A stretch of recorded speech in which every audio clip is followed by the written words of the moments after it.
আসসালামু আলাইকুম। আপনারা সবাই কেমন আছেন? আশা করি সবাই ভালো আছেন। ভিউয়ার্স দেখেন আমাদের গ্রামের মনোরম পরিবেশ। কাঁঠাল গাছে কাঁঠাল ধরে আছেন এবং ধানের জমিতে ধান চাষের পর ধান কাটার পর জমির পরিস্থিতি এবং জমির সুন্দর সবুজ ঘাস। আমরা চলে আসলাম ঈদের ছুটিতে সবাই গ্রামে, তাই আমাদের বন্ধু আমাদের জন্য একটা সমতল থেকে প্রায় 20 থেকে 25 ফুট উপরে একটা বাঁশ দিয়ে মাচা তৈরি করেছে। দেখেন কত সুন্দর মাচাটা। দুইটা গাছের মাঝখানে মাচাটা তৈরি করেছে অনেক সুন্দর করে এবং অনেক পরিশ্রম করে এটা করা হয়েছে। দেখছেন সবুজের কত সুন্দর সবুজ অরণ্য।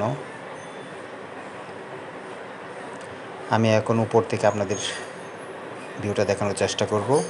আপনারা সম্পূর্ণ ভিডিওটা দেখতে থাকেন। আমি এখন উপর দিকে উঠছি।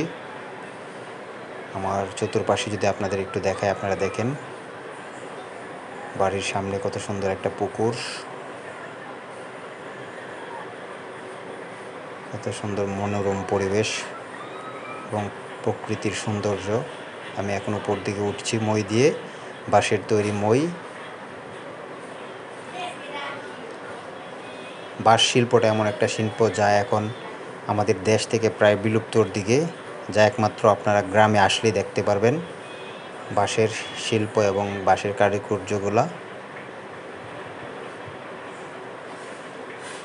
উপর দিকে যাচ্ছি, মাছার উপরে উঠতে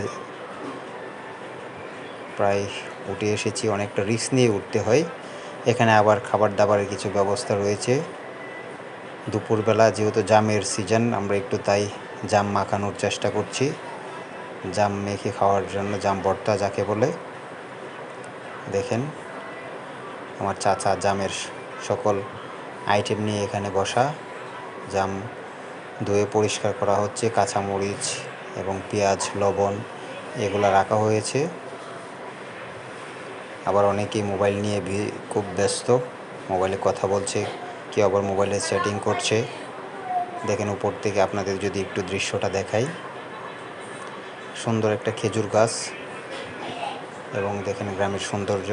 ভিউয়ার্স ভিডিওটা কেমন হলো জানাবেন। এরকম আরও ভিডিও দেখতে চাইলে আমাদের সাথেই থাকেন। আবার এই ভিডিওটার পার্ট 2 আসছে, আপনারা দেখবেন। ভিডিওটা কেমন হলো জানাবেন। ভালো থাকবেন, সুস্থ থাকেন। আবার দেখা হবে। আল্লাহ হাফেজ। আসসালামু আলাইকুম।